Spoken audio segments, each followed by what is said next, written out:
الثالث في مادة العلوم الحيوانات الفقرية. في البداية، لماذا سميت الحيوانات الفقرية بهذا الاسم؟ سميت الحيوانات الفقرية بهذا الاسم اعتمادا على وجود جسمها هيكل عظمي، يحتوي جسمها على هيكل عظمي تسمى الحيوانات الفقرية. وهذه الحيوانات تتميز بوجود العمود الفقري من اسمها، حيوانات فقرية إذا لديها عمود فقري لديها هيكل عظمي. ما تعريف العمود الفقري؟ هو السلسلة من الفقرات المرتبطة مع بعضها تمتد في الناحية الظهرية لجسم الحيوان. إذا موقع العمود الفقري في الناحية الظهرية لجسم الحيوان هو سلسلة من الفقرات. يمثل العمود الفقري جزءا من الهيكل العظمي. وظيفته، ما وظيفة العمود الفقري؟ أولا توفير الدعم والإسناد. اثنان يسمح بحرية الحركة للكائن الحي. هذا هو تعريف العمود الفقري وأهمية العمود الفقري. صنف العلماء الحيوانات الفقرية إلى عدة مجامع. أول مجموعة هي الأسماك، اثنان البرمائيات، ثلاثة الزواحف، أربعة الطيور، وخمسة الثدييات. علامة استفهام: ما وظيفة العمود الفقري في الحيوانات؟ أولاً توفير الدعم والإسناد، ويسمح بحرية الحركة،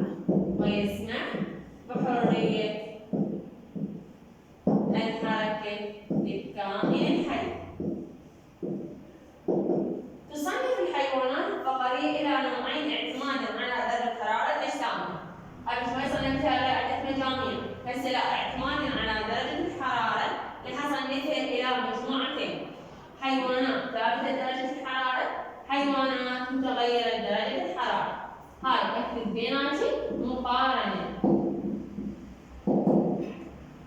حيوانات ثابتة درجة الحرارة هي الحيوانات التي لا تتغير درجة حرارة أجسامها بتغير حرارة محيطها. يعني إذا كان المحيط بارد يبقى حرارة جسمنا على حاله، إذا كان المحيط حار أيضا يبقى درجة حرارة الدم على حاله.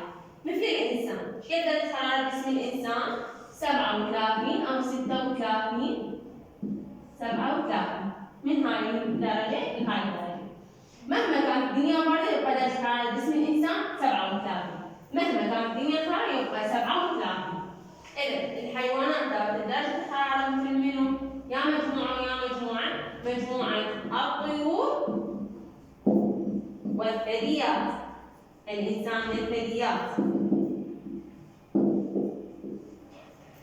أما الحيوانات متغيرة درجة الحرارة هي الحيوانات التي لا تستطيع تغيير درجة حرارة أجسامها، فهي تتغير تبعاً لحرارة محيطها. هاي لا، إذا كانت الدنيا باردة يصير جسمها بارد، إذا كانت الدنيا حارة يصير جسمها حار. يا مجموعة الأسماك والبرمائيات والزواحف. هذه هي المجموعات التي تكون متغيرة درجة الحرارة. أول مجموعة الحيوانات الفقرية الأسماك. لحاق السؤال: ما صفات الأسماك؟ أولاً حيوانات فقرية متغيرة درجة الحرارة. اثنان تعيش في المياه. ثلاثة تتنفس الأكسجين المضاف في الماء. أربعة يتكون جسم السمكة من 3 أجزاء هي الرأس والجذع والذيل وليس لها عنق. 5 جسم السمكة انسيابي يساعدها على الحركة. إذا هنا يجينا سؤال علل. جسم السمكة انسيابي يساعدها على الحركة في الماء. 6 يغطي جسم أغلب الأسماك القشور الصلبة. أيضا علل. وظيفتها حماية جسم السمكة من الظروف الخارجية. 7 يحتوي جسم السمكة على الزعانف. أيضا علل تساعدها على الحركة.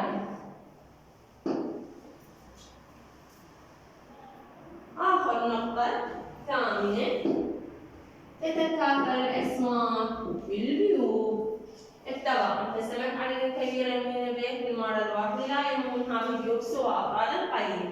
ليش؟ لأن تتغذى عليها الطيور المائية والأسماك الأخرى. هذه هي صفات مجموعة الأسماك. نأتي إلى المجموعة الثانية. المجموعة الثانية البرمائيات. سؤال أيضا، ما صفات البرمائيات؟ في البداية ماذا سميت برمائيات؟ من اسمها؟ بر زائد ما، برمائيات. البرمائيات أول وحدة من صفاتهم هي حيوانات فقرية متغيرة درجة الحرارة. لماذا سميت برمائيات؟ ثانيا، تقضي لأنها تقضي جزءا من دورة حياتها في الماء، تتنفس أثناءها الهواء المباح في الماء بواسطة تراكيب تشبه الخياشيم. نركز، تراكيب تشبه الخياشيم، يعني ما عندها خياشيم، تراكيب تشبه الخياشيم، وتقضي الفترة الباقية من حياتها على اليابسة. زين، من الماء راحت لليابسة، تبقى تتنفس الهواء المباح في الماء؟ لا، راح يصير تكيف جديد تتنفس فيها الهواء الجوي بواسطة الرئتين. هذا العجين لماذا سميت البرمائيات بهذا الاسم؟ لأنها تقضي جزءا من دورة حياتها في الماء وتقضي الفترة الباقية من حياتها على اليابس.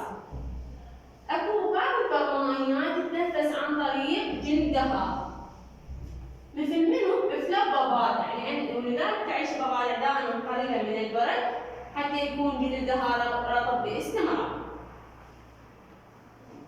ثالثا من صفات البرمائيات يتكون جسم الضفدع من الرأس والجذع والأطراف ولا يحتوي على العنق كذلك.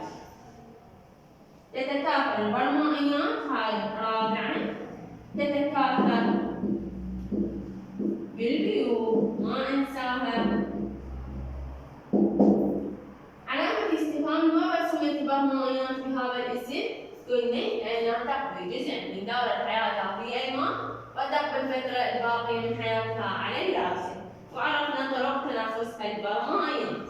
إذا كانت في الماء تتنفس الهواء المذاب بواسطة تراكيب تشبه الخياشيم، وإن كانت على اليابسة تتنفس الهواء الجوي بواسطة الرئتين، وبعضها يتنفس عن طريق جلدها مثل الضفادع. إلى ثالث مجموعة الزواحف. أيضا سؤال، ما صفات الزواحف؟ أولا، حيوانات فقرية متغيرة درجة الحرارة، حتى دورهم متغير، صار عندي الأسماك والبرمائيات والزواحف. لماذا سميت الزواحف؟ بسبب قصر أطرافها أو عدم وجودها، يعني يروح لها أصلا أطراف رجلنا تصغر تمشي أو ما موجودة أصلا. هذه النقطة الثانية، والتعليل لماذا سميت بالزواحف. ثلاثة، يتكون جسم الزواحف من الرأس والعنق والجذع والذيل. أول مجموعة قلت عندها عنق، لا الأسماك ولا البرمائيات كان لها عنق. السحالي والسلاحف والأفاعي. السحالي تكون أطرافها قصيرة، والسلاحف أطرافها قصيرة، والأفاعي تكون عدم وجود أطراف لها. النقطة الرابعة، يغطي أجسام الزواحف الحراشف. 5، تتنفس الزواحف الهواء الجوي بواسطة الرئتين، لأنها تعيش على اليابسة ما تعيش في الماء. إذا بعض الزواحف 6 تعيش على اليابسة مثل الأفعى، بعضها يعيش في الماء مثل السلحفاة المائية، تعيش في الماء بس ما عندها نفس هواء مباح في الماء. وبعضها يعيش قريبا من الماء مثل التماسيح. النقطة السابعة والأخيرة، تتكاثر الزواحف بالبيوت. لحد أنا أقول تتكاثر بالبيوت، صار عندي 3 مجاميع تتكاثر بالبيوت. هذه هي السلحفاة قصر أطرافها، وهذه هي الأفاعي عدم وجودها سميت بالزواحف، لأن كانت الأفاعي بخلو جسمها من الأطراف. رابع مجموعة من مجاميع الحيوانات الفقرية هي الطيور. أيضا نفس السؤال، ما صفات مجموعة الطيور؟ أول، حيوانات فقرية ثابتة درجة الحرارة. هاي أول مجموعة قلت ثابتة درجة الحرارة. يستطيع أغلب الطيور الطيران مثل الحمام والنسور. بعضها لا يستطيع الطيران مثل الدجاج والنعام. وبعضها الآخر يسبح فوق الماء مثل البط والوز. ليش الطيور قادرة على الطيران وبعضها غير قادرة على الطيران؟ الطيور القادرة على الطيران تتميز الطيور القادرة على الطيران لأن لها عظاما مجوفة وخفيفة. عظامها تكون مجوفة وخفيفة يعني فارغة ما بداخلها شيء.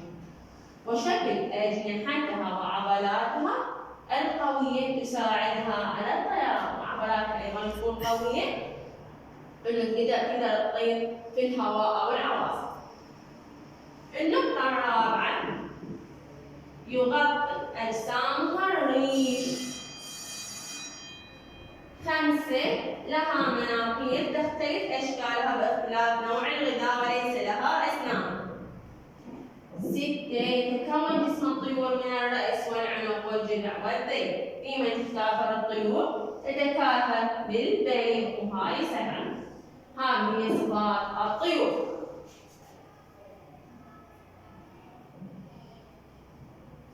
آخر مجموعة المجموعة الخامسة هي مجموعة الثدييات. أيضا سؤال ما صفات الثدييات؟ هي حيوانات فقرية ثابتة درجة الحرارة. هي والطيور فين ثابتات. نعم يكسو جسمها الشعر أو الفراء. سميت بهذا الاسم عن موسم الثدييات لأنها تربع صغارها من الدائرة. أين تعيش؟ تعيش بعضها على اليابسة مثل الكلاب والقطط والخيول والأرانب. بعضها يعيش في الماء مثل الدلافين والحيتان. شوفنا الدليل. بالرغم من أن هذه الحيوانات تعيش في الماء لكنها تتنفس الهواء الجوي بواسطة الرئتين. احنا دائما نشوف الدلافين تصعد فوق وهناك تنزل الماء، تتنفس الهواء الجوي وهناك ترجع للماء. أما الخفافيش فهي النوع الوحيد من الثدييات القادرة على الطيران. يعني الخفاش من الثدييات ومن الطيور ما تتكاثر الثدييات بالولادة. أول مجموعة قلت عليها تتكاثر بالولادة. هاي خلصنا 5 مجامع من الحيوانات الفقرية وعرفنا على صفاته. نأتي إلى حل أسئلة مراجعة الدرس. ما أهمية العمود الفقري للجسم؟ يعطي دعم الأسنان ويساعد على الحركة للكائن الحي. نعم مجلس الرئيس الذي يدعم أجسام الحيوانات الفقرية هي العمود الفقري. ما تسمى الحيوانات التي تتغير درجة حرارة أجسامها تغير محيطها حيوانات ثابتة درجة الحرارة. كيف تصنف الطيور وفق طريقة حركتها؟ طيور قادرة على الطيران وطيور غير قادرة على الطيران. اختر الإجابة الصحيحة. ماذا يغطي أجسام الزواحف؟ الحراشف. من الثدييات التي تعيش في الماء هي الدلافين. لماذا يختلف منقار البط عن منقار النسر؟ باعتماد على تغير في طريقة الغذاء. هذا كل شيء عن درس الثالث للصف الخامس. شكرا لحسن الإصغاء والمتابعة.